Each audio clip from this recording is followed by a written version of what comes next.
Bonjour à tous et bienvenue dans ce 5e épisode de Constituez-moi une armée digne. Aujourd'hui je change de partenaire, j'accueille Quentin.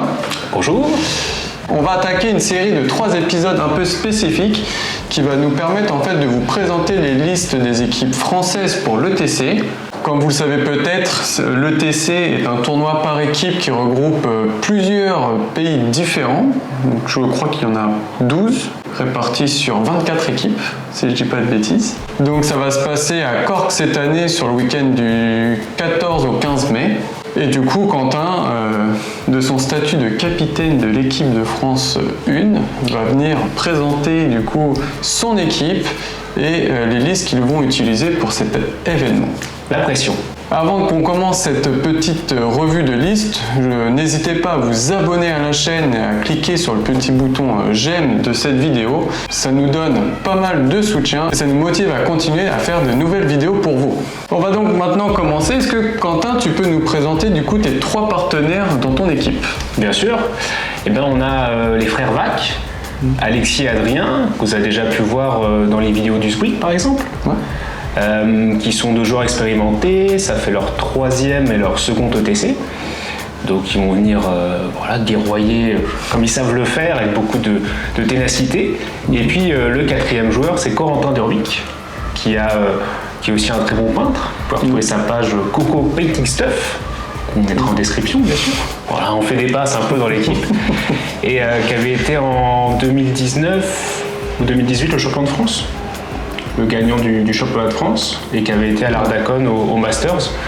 Donc voilà, une équipe bien dense et expérimentée, voilà. Corentin, c'est son premier ETC, mais bon, il a fait déjà l'Ardacon, le Masters, donc c'est quand même costaud. Et puis moi, c'est mon 4e, donc voilà. Toujours en équipe 1 hein. Bien sûr, on essaie de représenter les couleurs de la France au max. Et puis voilà, on va essayer de faire encore mieux qu'en 2019, où on avait été, je dis on parce qu'il y avait PA et moi dans l'équipe. C'est ça, Corentin a pris ma place cette année. C'est ça, on avait fait second, donc on espère faire au moins aussi bien cette année. C'est le but. Hein. Le but c'est le titre. Oui, sans pression. Hein, bien sûr. On va essayer déjà de faire podium et puis voilà, de bien figurer. Et du coup, dans votre pool, donc vous êtes dans le groupe B, il y a quelles équipes vous accompagnent dans ce groupe? Il y a 2 équipes britanniques, ou on va dire anglophones, avec l'Irlande 1, donc l'Irlande 1 à domicile à Cork, et aussi l'Irlande du Nord 2, et en dernière équipe, l'Italie 2. Donc on va dire qu'on a de la chance d'être tête de série vu les bons résultats de 2019. Donc ça permet d'avoir un groupe plus abordable que celle des autres équipes françaises, ça c'est sûr. Vous le verrez plus tard dans la prochaine vidéo. Mais après, on sait que les anglophones ils jouent dans la JBHL, donc la ligue britannique avec la plus grosse densité de joueurs qui existe au monde. Donc voilà, c'est toujours un peu difficile. Et puis ce sont des anglophones, donc ils ont l'avantage de parler la langue qu'on parlera lors du tournoi, alors que nous non. Et après, la 2e équipe d'Italie, c'est peut-être les années précédentes, l'Italie nous avait pas mis en difficulté, pas trop en tout cas, mais c'est toujours, faut ne pas être, c'est le genre de moment, c'est ça, où tu as un peu d'arrogance et puis tu peux te faire surprendre. Donc c'est exactement l'état d'esprit qu'on ne veut pas avoir dans cette poule. On veut gagner un max de points et très bien commencer le tournoi. Donc faire attention à tous les adversaires, même s'ils paraissent sur le papier un petit peu bleus. Voilà. Le but du jeu, c'est de marquer le plus de points et du coup faire attention un peu à chaque appariement et à chaque partie. C'est ça. Puisque ce sera un classement de ronde suisse tout au long du tournoi. Donc ce qui fait que si vous gagnez beaucoup de points pendant les poules, en fait ça se gardera ensuite le dimanche. Donc c'est important. Donc on va maintenant attaquer les revues de liste. La deadline pour envoyer les listes était le 15 mars. Du coup, toutes les équipes ont envoyé leur liste. Chaque équipe a donc envoyé 5 listes. Alors qu'il y a 4 participants. Pourquoi 5? Ça permet en fait aux équipes le jour J de défausser une liste et de garder les 4 meilleures listes qui leur semblent le plus adaptées aux adversaires en potentiel du tournoi. Donc ça permet en fait de faire un petit jeu de bluff auprès des autres équipes. Puisqu'on aura la révélation de toutes ces listes, des listes de toutes les équipes, 2 semaines, 3 semaines avant la compétition, donc on pourra se préparer vraiment face aux listes. Mais avec une liste en plus, ça multiplie le nombre de préparations, d'entraînements possibles, donc ça met aussi des petits bluffs dans la tête des autres. C'est ça. Donc voilà, une utilité à cette 5e liste, soit une liste qu'on peut utiliser, soit juste mettre le doute dans l'esprit des potentiels adversaires. On va tout de suite attaquer avec la première liste donc, de l'équipe 1. On va pas soumettre le nom du joueur qui va la jouer, hein, forcément. Il faut garder un peu de surprise. Attendez, on va pas tout vous dévoiler non plus. Donc Quentin, je te laisse présenter cette armée de Minas Tirith alliée au Hall de Tronduil. Donc c'est une alliance jaune. C'est ça, jaune, donc ça veut dire que on se passe des bonus, mais on n'a pas de malus particulier. C'est une armée donc, qui est centrée autour de Boromir, capitaine de la Tour Blanche, avec sa bannière à cheval. Et autour de lui, on va avoir un assortiment de garde la cour de la Fontaine, de guerriers de Minas Tirith, de rangers du Gondor, et puis 2 chevaliers de Minas Tirith pour apporter un peu de mobilité. Donc là, on a vraiment un bloc. Le but, c'est qu'il ait combat 5, défense 6 voire 7, avec une bonne bravoure. Alors, les humains, ça va quoi, et puis il garde la fontaine avec le garde du corps pour rassurer. Puis au niveau des héros complémentaires à Boromir, on a Hurin, donc pour apporter une autre menace un peu, tu vois, qui vient taper, et aussi le petit bonus pour la protection du général. C'est ça, au cas où Boromir se fasse tuer, on donne pas les points du général tant que Hurin est en vie. Donc on a ce jeu un petit peu pour embêter nos ennemis. Et on a Irolas en 3e héros gondorien. On avait un peu hésité à mettre Madril, éventuellement, tu vois, dans une utilité d'avoir un héros qui a 3 points de puissance et la marche. C'est ça, il est vraiment là plus utilitaire pour ne pas utiliser la puissance des 2 autres qui sont plus des combattants et en plus des frappeurs héroïques. Et en dernier, c'est peut-être ce qui vient ajouter un petit peu de sel par rapport à une liste Gondor classique, c'est Legolas. Donc là, ça permet d'avoir une figurine qui peut aller blesser les généraux, tuer les chevaux des héros adverses. Et donc c'est vraiment quelque chose que d'habitude le Gondor n'a pas. Eux, ils n'ont pas une grosse menace à distance parce que bon, ils ont que des archers à peu près normaux avec les rangers. Des bons tireurs, mais force 2, c'est pas, tu vois. Voilà. Pas terrible, ils ont pas de gros magiciens, entre guillemets, Gandalf le Blanc est trop cher. Donc c'est vrai qu'il manque un peu de menace à distance, que Legolas apporte ça. Puis ça apporte encore une 3e frappe. C'est vrai, aussi. Donc ça reste un bon combattant à cheval à 3 attaques lorsqu'il charge. Et une lamelle figue aussi au cas où.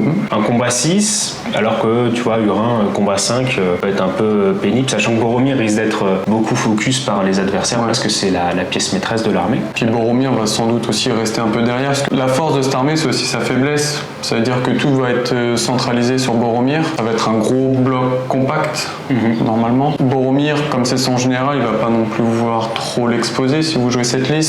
Donc il faut quand même avoir des menaces sur les côtés. Donc ce qui est bien avec Hurin et avec Legolas pour apporter ça. Les 3 sont montés. C'est ça. Une bonne projection, du bon mouvement. Intéressant. C'est ça. Défensif quand même, assez polyvalent au sens où on peut l'envoyer un peu contre n'importe quoi et ne pas craindre de donner des points, trop de points.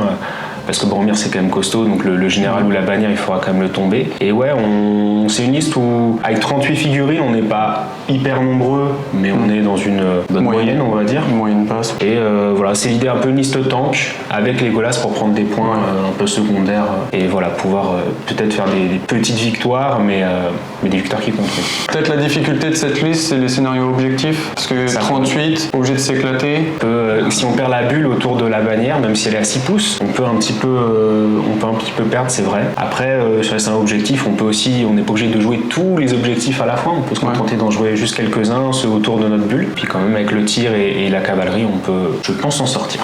Donc on vient de terminer la revue de la première liste donc, de Minas Tirith et des Halls de Tronduil. On passe maintenant à la 2e liste qui est aussi une alliance jaune, mais cette fois-ci du mal, entre le Mordor et les habitants sombres de Myrkul. C'est ça, on adore les alliances jaunes.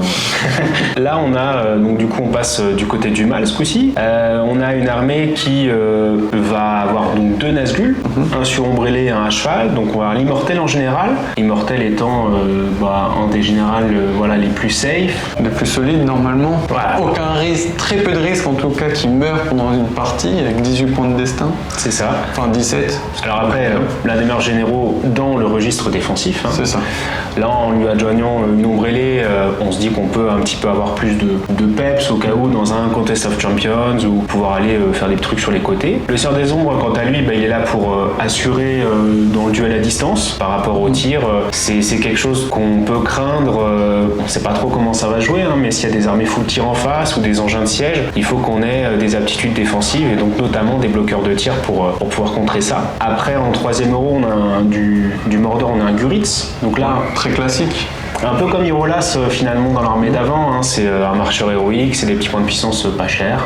Et puis là, vous profitez en plus d'une règle spéciale en plus qui permet en fait d'avoir un +1 ou d'un -1 sur tous les jets pour rentrer sur la table, notamment sur les Maelstrom ou sur reconnaissance. C'est ça. Très pratique pour prendre un avantage dans ces scénarios-là. Surtout que c'est des scénarios où en général c'est quand même assez serré, donc c'est bien d'avoir ce petit bonus-là pour pas dépenser de la puissance sur tes héros très tôt et arriver sur la table un peu dénudé, j'allais dire, mais fatigué c'est bien. Et ensuite, donc dans les troupes, dans les guerriers du Mordor, vous avez un mix de Numénoréens noirs. Il y en a 14 pour faire la première ligne. Que 14. Donc vous voyez que ça assure quoi? Du combat 4, une défense 6 et la terreur, puis la terreur sur toute la première ligne. Couplé à Émissaire du Mal des Nazgûl, c'est un peu le même principe que la liste d'Amandil pendant le top 8.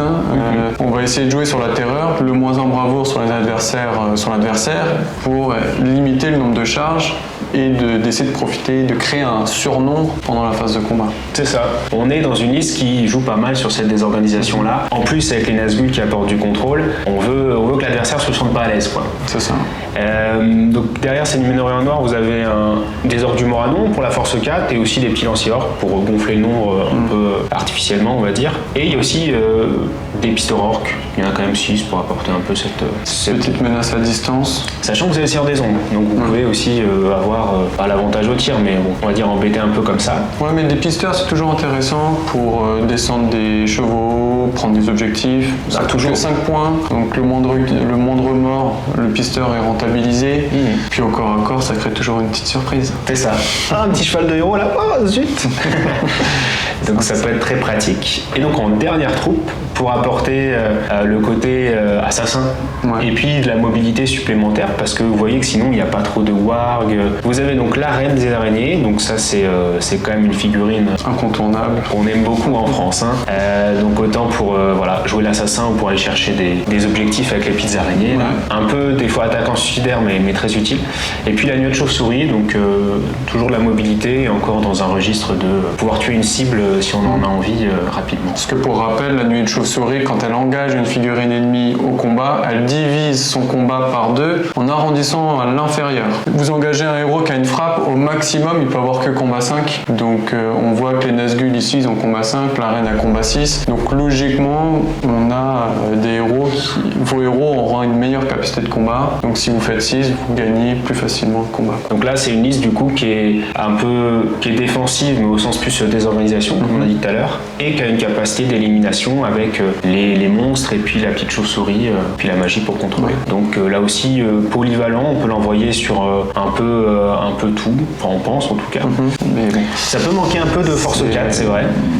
Sachant que la liste Gondor avant, globalement, vous le verrez par la suite, on n'a pas beaucoup de force 4 finalement. On n'a pas des listes très offensives. Ouais, après c'est plus cette liste-là, elle va pas être forcément là pour gagner sur la démoralisation peut-être, mais plus gagner sur les points du généraux. Sur les prises d'objectifs, cette liste-là elle est quand même plus adaptée que celle du Gondor juste avant, puisqu'il y a la démonstre, elle peut refouler, elle a de la magie pour bouger les figurines, etc. Puis la terreur peut faire un cordon de sécurité. Donc logiquement, ce type d'armée-là, ça peut faire face à n'importe quoi. Et puis le Seigneur des Ombres apporte vraiment une protection contre les armées full tir. Qu'il y a des versions sans le Seigneur des Ombres, c'est vrai que si la personne en face joue 15-20 tirs, que ce soit des corsaires, des rangers, du Lagville, des elfes, on va prendre des pertes au tir et au final on va s'épuiser très vite. C'est ça. Et puis psychologiquement c'est frustrant quand vous ne faites que courir après l'adversaire qui vous attend en fond de table. Dans des compétitions comme ça, beaucoup de pression, voilà, il y en a qui vont pas hésiter non plus à jouer fond de table un maximum. On va pas leur en vouloir, mais du coup, ça empêche un peu ce type de comportement. Donc ouais, on l'a voulu complémentaire de la première, mais en restant quand même polyvalent pour affronter à peu près n'importe quoi, dans l'idée en tout cas. On va du coup maintenant passer à la troisième liste. Donc on repasse sur une liste du bien, qui est une alliance verte cette fois-ci. Hein, on change. Changement de programme là, avec Foncombe et la communauté. Est-ce que tu peux nous en dire un petit peu plus, s'il te plaît? Bah là justement on est dans l'autre on va dire facette.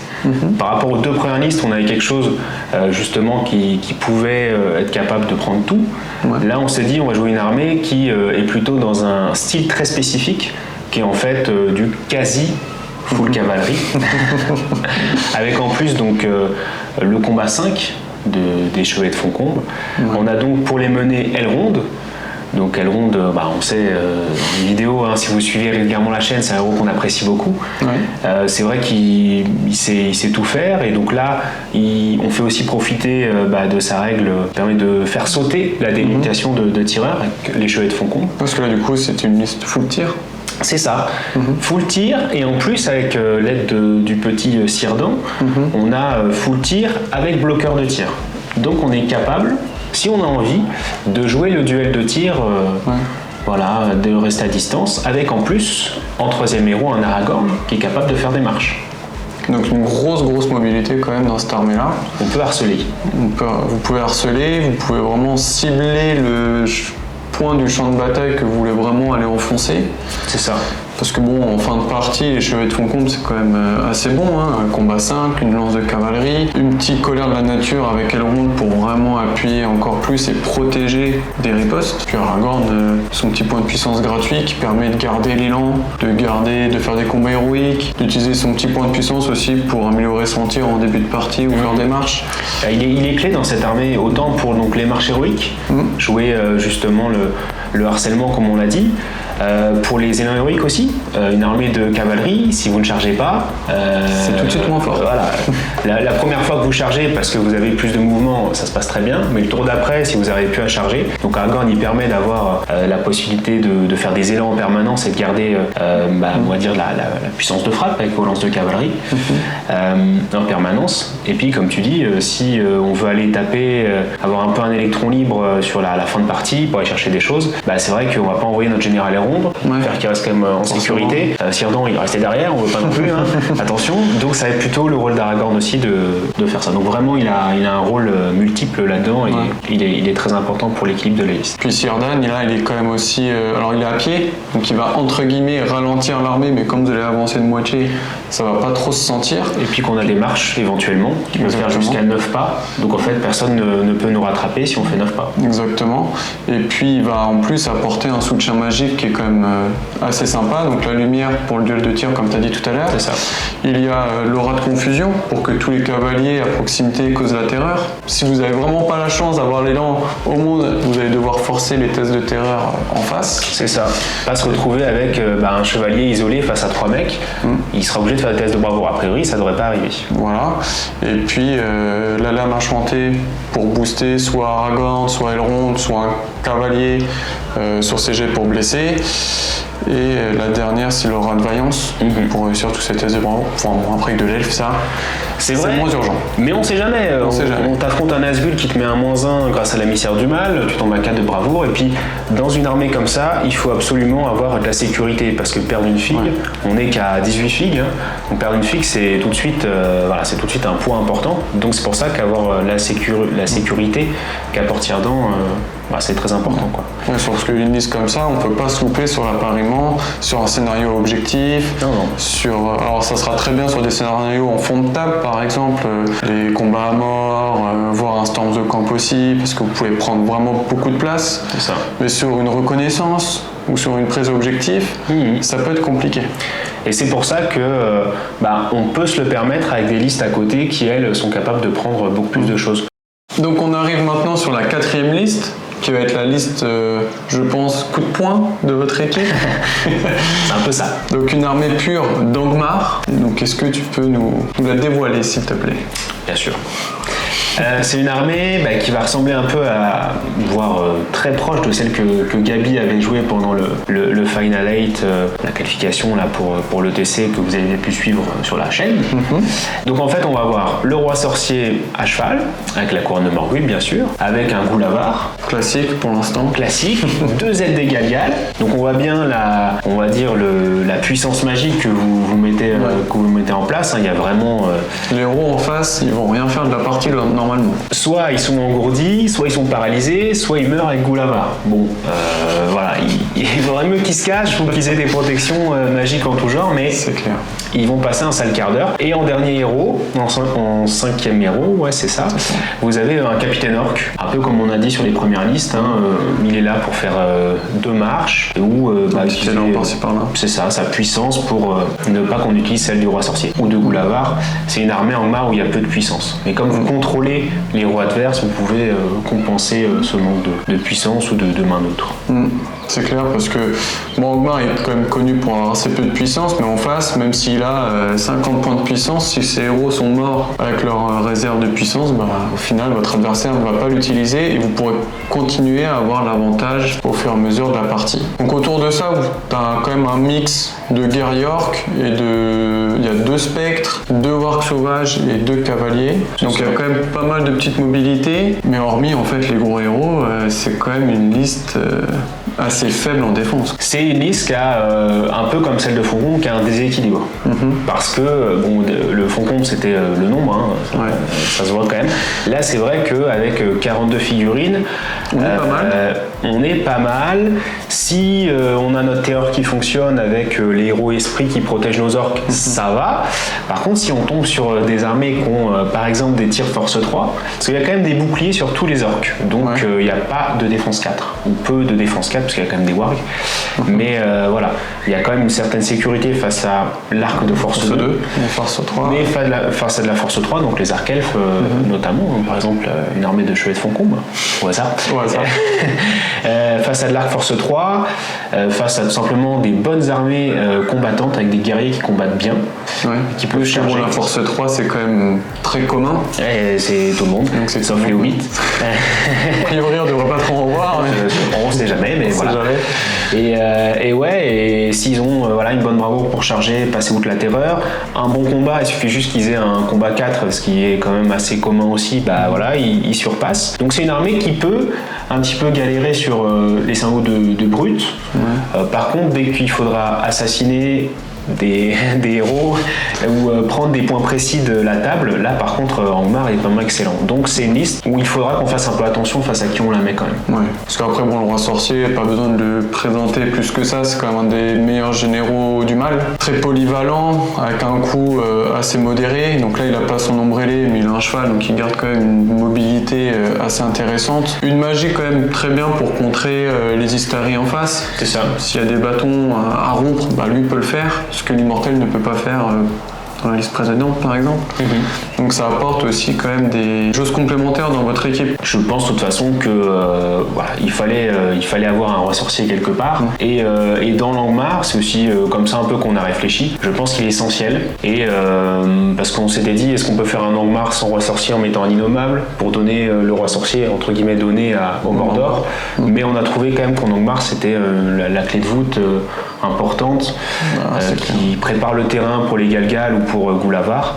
Et alors qu'un Mordor peut mieux s'en sortir sans roi sorcier. Donc voilà, une liste je pense qui peut très bien performer. Après, faut pas l'envoyer contre n'importe quoi, mais ça ce sera le rôle du capitaine. Ça sera ton rôle du coup. C'est ça. Donc on vient de terminer la liste d'Angmar. On attaque du coup maintenant la dernière liste du roster. On termine par une armée pure. Au final, 3 purs pour 2 jaunes. Ça va, c'est ça, nous on est dans la pureté, la lumière blanche de Galadriel. Exactement. Sauf qu'il n'y a pas eu de Galadriel dans votre liste. C'est vrai. Peut-être pas encore. Surprise. Donc on attaque du coup cette dernière liste qui est les survivants de Blackville. une armée assez connue de tout le monde, je pense. Mais bon, est-ce que tu peux nous la présenter? Donc c'est une armée pure de survivants, c'est-à-dire qu'on n'est pas allé chercher des nains des monts de fer ou des elfes de Mirkwood. On s'est dit, on va tenter pour cette dernière liste un full Lagville pour avoir aussi une armée de horde. Ouais. Parce que au niveau de notre complémentarité des 5 listes, c'est vrai qu'on avait des listes avec du nombre moyen ou un petit peu en dessous, voire peu nombreux avec les cavaliers. Ouais. Donc on voulait avoir quelque chose pour contrebalancer. C'est ça, donc avec une horde. Donc Lagville s'y prête bien parce que c'est une horde qui va avoir des qualités aussi de tir plus des bons héros. C'est pas juste une horde de gobelins vie ou de la Moria où des fois ça manque un peu de peps. Donc sur ces survivants, on a sans surprise en leader, on a Bard. Le classique, hein. Un peu comme avec le Gondor finalement, on a un héros qui va faire une super bannière, qui va avoir des boosts pour les guerriers alentours. Il est accompagné bien sûr de ses 2 fillettes plus Alfred. Comme ça, il est full boost, donc c'est-à-dire combat 6, combat héroïque gratuit si donc il a à la portée de ses 2 filles, plus Alfred qui va pouvoir lui donner jusqu'à 3 points de puissance, voire plus, avec un certain Gandalf derrière. C'est pour ça aussi qu'il y a Gandalf. Il peut du coup comboter avec Alfred et lui donner de la volonté pour redonner de la puissance à Bard, ou redonner de la volonté à Bard, ou simplement, et ce sera sûrement un peu plus le cas parce qu'il y aura des choses à gérer quand même en face, paralyser les gros héros ennemis, faire des impacts magiques pour les faire tomber à cheval, etc. Donc c'est vraiment entre Bard et Gandalf, on a les 2 héros qui sont capables de faire des gros dégâts dans cette liste. Après vous avez en autre héros Percy et le capitaine de la milice. Donc Percy, ça va être le leader des archers, parce qu'on a une liste donc un bloqueur de tir avec Gandalf, mais qui a aussi beaucoup de tirs. 17 je crois. 17 guerriers plus Bard plus Percy, donc une grosse force de frappe avec Gandalf derrière pour assurer avec la lumière. Donc on peut jouer le bon duel à distance et être sûr quasiment de dominer tout le monde. Donc Percy permet en plus d'avoir des bonus avec ses archers, de relancer, c'est ça. Et puis le capitaine de Lagville, il peut apporter la marche. Encore une fois, il faut avoir une marche dans chacune des listes, au cas où on tombe sur un scénario de mobilité. Et après, au niveau des guerriers, c'est classique, ce sont des miliciens et encore des miliciens. Et encore des miliciens. Voilà, avec donc beaucoup d'arcs, et puis on a essayé de pas trop avoir de guerriers à seulement défense 4, un peu comme avec Langmar. Il y a beaucoup de boucliers dans l'armée, justement pour remonter un peu la résistance. C'est ça. Après, la seule faiblesse de cette armée-là, c'est le manque de bannières. Oui, c'est la seule. C'est la seule, donc il faudra faire attention sur 3 scénarios parmi les 18, donc il faut craser les doigts. C'est ça, puisqu'en fait il y aura un scénario tiré par pool, donc il se peut qu'on tombe sur 3 scénarios de bannière ou 0. Puis là, en plus, si par exemple c'est To the Death, je crois, où il y a besoin de la bannière, il n'y a pas grand-chose pour aller la chercher. Parce que même s'il y a 17 tirs et il y a Gandalf, ça fait une bonne menace à distance, mais si elle est planquée derrière une maison, sans ligne de vue, ça sert pas à grand-chose. Si l'adversaire joue bien, on peut ne pas pouvoir toucher la bannière. Après, on peut peut-être surprendre avec un impact ou en fin de partie quand il n'y a plus trop de figurines pour protéger. Mais comme c'est des parties de 2 heures, ça va aller vite et il n'y aura peut-être pas la possibilité de faire ça. Donc la bannière peut être un souci. Après, comme tu dis, il n'y a pas beaucoup de scénarios de bannière. Et après, le dernier, c'est détruire les réserves. Donc là, il y a quand même pas mal de choses pour protéger ou menacer l'adversaire. Si tu défonces les réserves, t'as pas besoin de la bannière. Donc voilà, on s'est dit qu'on pouvait s'en passer sur une liste sur les 5, sachant que dans cette liste, évidemment, il y a Bard avec son effet de bannière à 12 pouces, donc il n'y a pas besoin non plus d'une bannière physique comme ça. Mais c'est vrai que c'est une faiblesse de la liste. Et peut-être une autre faiblesse, c'est que finalement, on a une horde à 56 figues. Que force 3 et défense 5, donc ça peut aussi voler très vite. C'est pas si fiable que ça, donc ça peut être aussi une faiblesse. Après, je pense qu'elle est capable de se débrouiller face à pas mal de choses, comme pas mal d'autres listes dedans. Lagville a quand même fait ses preuves dans différents tournois. À l'ETC, à l'Ardalcon, en Angleterre, elle performe quand même assez régulièrement aussi. Donc c'est quand même une valeur sûre du jeu. Bard reste quand même un excellent héros. 3 attaques, pas mal de puissance en stock, soutenu par Gandalf. Il peut quand même faire beaucoup de choses. Par contre, ça force aussi à exposer son général. Donc il faut faire quand même attention. C'est comme l'armée du Gondor. Si vous perdez le pion central, vous n'êtes pas bien du tout. Donc évidemment, on va faire en sorte de ne pas le perdre. S'il y a besoin, Bard il peut aussi passer la partie dans une maison pour parce qu'il a quand même ses 3 tirs, jusqu'à 3 tirs, c'est ça, pour faire quelque chose. Et son effet. Et c'est des héros qui, donc c'est des effets bannières qui sont passifs. Donc au pire, même s'ils se font paralyser derrière les lignes, ils continuent à avoir une influence. Donc c'est aussi l'idée, tous nos héros, même s'ils sont un petit peu paralysés ou je ne sais quoi, même Elrond en fait avec les bonus de bonus d'armée pour le tir, même s'ils se font, même s'ils restent sur place un peu comme des glandus parce qu'ils se font maîtriser, entre guillemets, ils ont quand même une influence sur la partie. Donc c'est aussi ce qu'on s'est dit parce que on sait qu'en face il y aura des moyens de gérer les grosses figurines et notamment les généraux parce que ça vaut toujours des points. C'est pas comme en France pendant nos qualifs où on gagne 2-1 ou 1-0, ça fait qu'une victoire mineure. À l'ETC, une victoire 1-0 ou 2-1, ça fait une victoire majeure.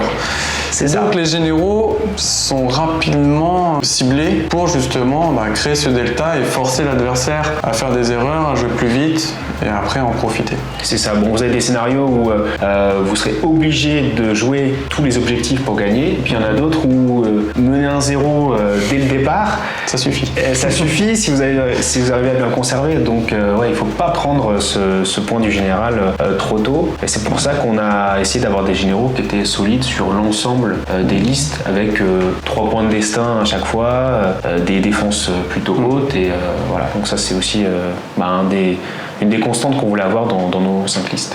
On vient de terminer du coup la revue de ces 5 listes. On va peut-être maintenant passer un peu des questions sur l'équipe, sur comment vous êtes partagé les listes, etc. Est-ce que c'était difficile? Est-ce qu'il y a eu, par exemple, des petites disputes sur certains héros, des choses comme ça? Tout à l'heure, tu nous as parlé du roi sorcier. Ou ça s'est bien passé, ça s'est fait naturellement parce que chacun a à peu près sa liste. Évidemment, ça s'est bien passé parce que on se connaît bien, donc on va pas se tirer dans les pattes alors qu'on tire tous vers le même objectif. Donc ça déjà c'est sûr. Après c'est vrai que le roi sorcier on a hésité sur le placement, comment on voulait le mettre. On avait aussi sur la reine des araignées, on a hésité à la mettre avec le Mordor ou à passer avec un Mordor sous la Danne. Ça c'était une option aussi parce qu'on avait une option de mettre une reine des araignées avec un gobelin-ville, une armée vraiment de horde avec la horde pure et dure quoi. Voilà, avec le roi gobelin, Gollum. Donc on a aussi hésité sur ce placement-là. Lac-Ville aussi on a hésité à avoir un full Lac-Ville ou à avoir un Lac-Ville allié. Oui, pour avoir une bannière. C'est ça, pour avoir une bannière, voilà, ça pouvait. Pour avoir aussi du combat 5, donc avec des elfes pour profiter une grosse lance de bannière avec combat 5, ou avoir des nains pour la défense. Après, vraiment, ça diminuait fortement notre nombre. Donc là, c'était un autre souci. Après, on avait aussi d'autres hésitations sur le Gondor. On a hésité aussi parce qu'on s'est dit, est-ce que ça sera pas trop défensif, trop tank, et est-ce qu'on tendra pas trop vers des égalités avec? Ouais, mais on a l'exemple de l'Angleterre il y a 2 ans du coup, où ils avaient une liste full nain, donc c'était l'armée de Tror, si je dis pas de bêtises. Je m'en souviens.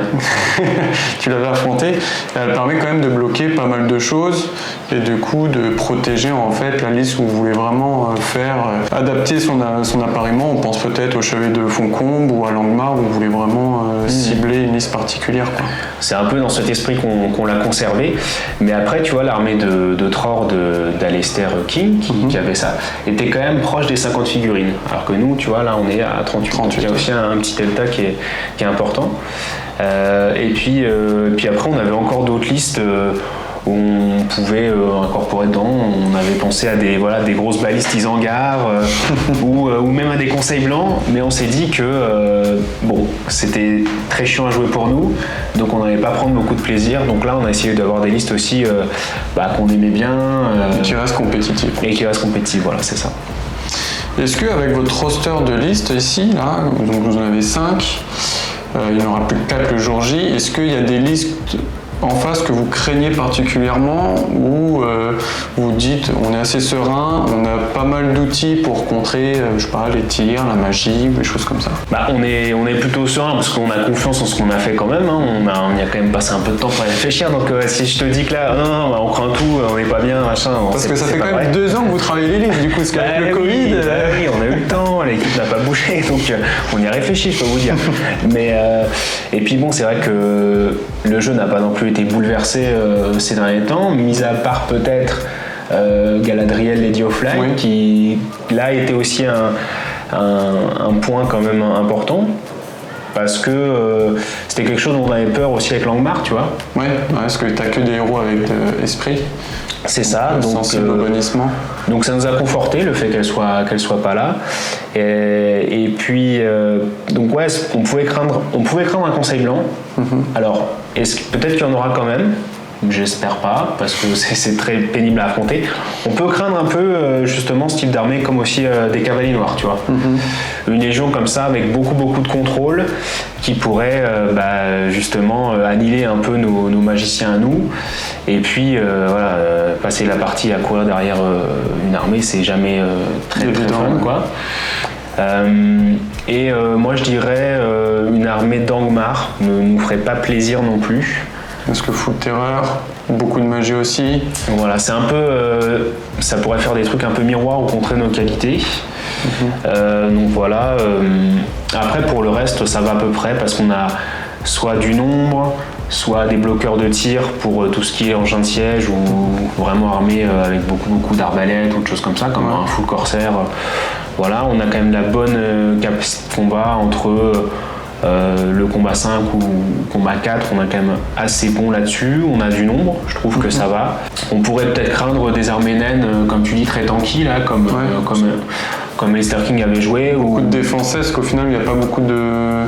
Il y a beaucoup de force 3, pas beaucoup de force 5 non plus, pas de gros... Bon, à part Gulabar et la Reine, il n'y a pas non plus de gros combattants pour aller enfoncer tout ça, quoi.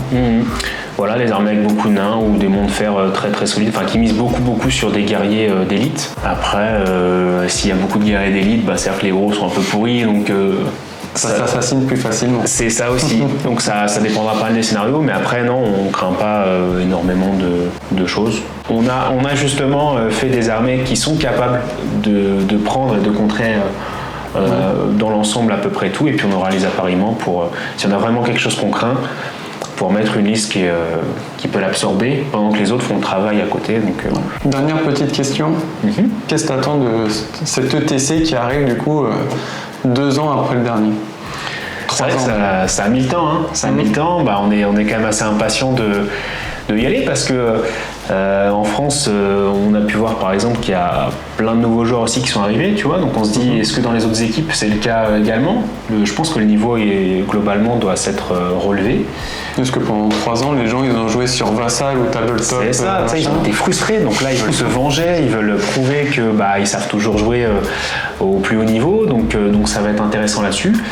Et puis on a envie un peu de se retrouver aussi avec on va avoir un nombre de Français record là-bas. Donc ça fait plaisir aussi d'y aller tous ensemble. Et puis pour l'équipe, on espère aller chercher la plus belle performance possible. Un petit prono? Moi je serais déçu si on fait moins bien qu'en 2019. Donc 2e place minimum. Voilà. C'est tout le mal que je te souhaite. On espère. Que je vous souhaite. Mais évidemment, on n'est pas tout seul. Les Anglais sont les grands favoris. Il n'y a pas de doute là-dessus. Ils ont gagné 2 fois de suite et avant ils étaient 2e. Donc en fait, et on va avoir 2 équipes de France derrière pour vous soutenir, pour leur faire perdre un maximum de points. On compte sur vous. Mais outre les Anglais, il y a aussi les Polonais qui sont toujours très performants. Il y a les Allemands qui sont revenus parce qu'ils n'étaient pas là en 2019 ou en petit nombre. Et puis toutes les autres équipes ont pu progresser. Donc il faut garder ça en tête et puis ne pas se voir trop beau et être prêt et bien guerroyer le jour J. Et profiter avec la bière d'Irlande, tout ça, mais ça, on fera avec modération, bien sûr. Donc il est temps pour nous de conclure cette vidéo. Pour rappel, cette série de vidéos a aussi pour but d'analyser vos listes d'armées. Donc vous pouvez me les envoyer à l'adresse qui s'affiche en bas de votre écran. Essayez de prendre des formats communs, donc c'est-à-dire 500, 600 ou 800 points. Et avec Aloïs, parce que c'est quand même mon compère habituel, on se fera un plaisir de les regarder et de les présenter dans les futures vidéos. J'en profite aussi pour vous rappeler de vous abonner et de liker cette vidéo si elle vous a plu, pour nous montrer votre soutien et vous encourager à continuer. Merci Quentin d'être venu. Merci à vous, merci à toi. De rien. Et on vous dit à la prochaine. Salut, ciao.